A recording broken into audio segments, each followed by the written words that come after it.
Pernah nggak sih Anda bertanya-tanya gitu di tengah dunia yang, ya ampun, gemerlapnya ini kan memikat banget ya?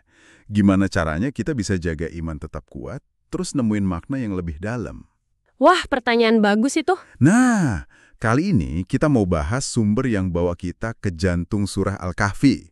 Surah yang penuh cerita dan hikmah kan? Betul sekali, surah ini tuh kayak peta spiritual lah ya. Buat navigasi antara ujian iman sama godaan dunia. Fokus utamanya jelas banget. Apa tuh fokusnya? Jadi, kontras antara yakin sama Allah sama keterikatan kita ke hal-hal yang fana, yang sementara aja. Itu di ayat 7 udah disinggung tuh. Kita bakal gali 3 kisah utamanya nih. Oke, siap. Kita mulai dari yang pertama ya, Ashabul Kahfi, para pemuda gua itu. Di ayat 9-26. Cerita mereka ini, aduh, selalu relevan rasanya. Ninggalin semuanya demi iman. Iya, iya. Ini bukan cuma soal sejarah masa lalu gitu kan ya. Rasanya kayak cerminan perjuangan batin kita sendiri deh. Tepat. Bener banget. Ini pelajaran tentang keberanian megang prinsip. Walaupun harus menyepi gitu ya dari arus utama. Doa mereka di ayat 10 itu dalam banget. Yang mana tuh doanya? Ya Tuhan kami, berikanlah rahmat kepada kami dari sisimu, dan sempurnakanlah bagi kami petunjuk yang lurus. Itu inti kepasrahan kan? Benar juga. Pasrah tapi tetap minta petunjuk ya? Iya, dan jangan lupa juga pengingat di ayat 23-24. Penting banget ini. Selalu kaitkan rencana kita dengan insya Allah. Ah, iya. Mengakui keterbatasan kita ya. Betul, kita ini kan nggak tahu apa-apa sebenarnya. Pengingat yang kuat banget itu. Oke, nah, terus kita geser ke kisah Musa dan Khidir. Ayat 60-82. Ini nih, bagian yang selalu bikin saya mikir. Soal batas pengetahuan kita. Ya, ini benar-benar menyoroti perbedaan antara ilmu az-zahir, pengetahuan lahiriah yang kita punya. Yang kelihatan mata gitu ya. Iya, yang kasat mata. Dibandingkan sama ilmu al-batin, hikmah ilahi yang tersembunyi. Kisah ini ngajarin kesabaran yang luar biasa. Sabar ngadepin hal yang nggak kita pahami ya. Kayak perahu dilubangi, anak dibunuh, itu kan aneh banget kelihatannya. Banget.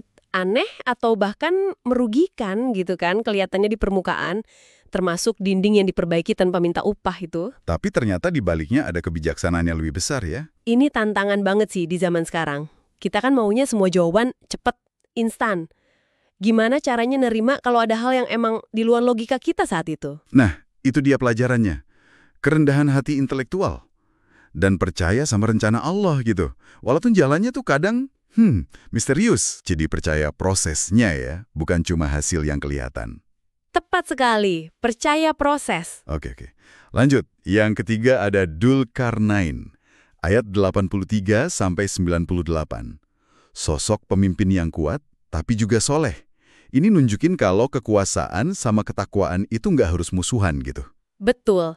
Dzulkarnain ini contoh konkret gimana kekuatan duniawi itu bisa banget dipakai buat kebaikan.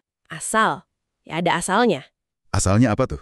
Landasannya iman, dan sadar kalau ada pertanggungjawaban ke Allah.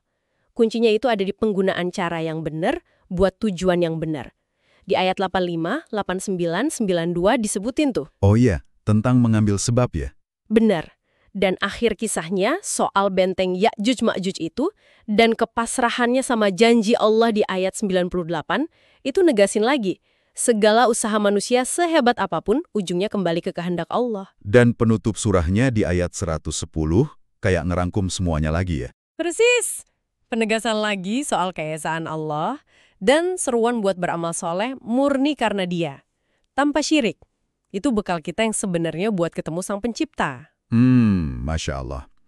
Nah, di sumber yang kita pegang ini juga ada doa yang terinspirasi dari semangat gua ini ya. Namanya doa gua. Doanya ini panjang dan indah banget ya sebetulnya. Permohonan mendalam gitu. Memang, doa itu bagus sekali. Tapi gini, untuk menghormati waktu Anda semua yang dengerin dan juga biar fokus kita tetap ke inti surah Al-Kahfinya ya. Oke. Kami nggak akan bacain seluruhnya di sini. Tapi semangat doanya itu, nangkep banget esensi surah ini. Intinya apa tuh semangatnya? Ya intinya itu, cari perlindungan dalam rahmat Allah dari godaan dunia. Terus mohon kebijaksanaan biar bisa lihat lebih jauh dari sekedar ilusi. Dan ya itu tadi, pasrah sama kehendaknya? Ada cuplikan sedikit mungkin? Ada. Salah satu bagiannya bunyinya gini, "Ya Allah, ajari hatiku untuk tunduk sebelum ia berusaha memahami." Dalam kan? Wah iya. Nundukin hati dulu ya, baru mikir. Nah, kalau Anda mau baca teks lengkapnya, bisa banget. Cek aja di deskripsi pembahasan kita kali ini ya.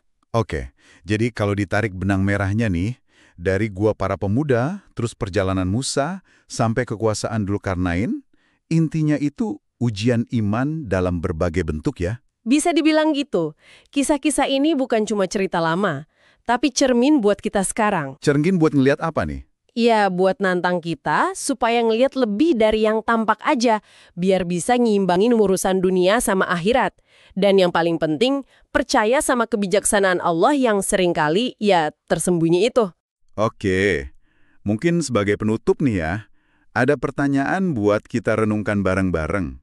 Di gua mana Anda mencari perlindungan saat ini? Dan gimana cara Anda mastiin cahaya iman tetap nyala terang di dalamnya? Pertanyaan yang bagus untuk refleksi kita semua.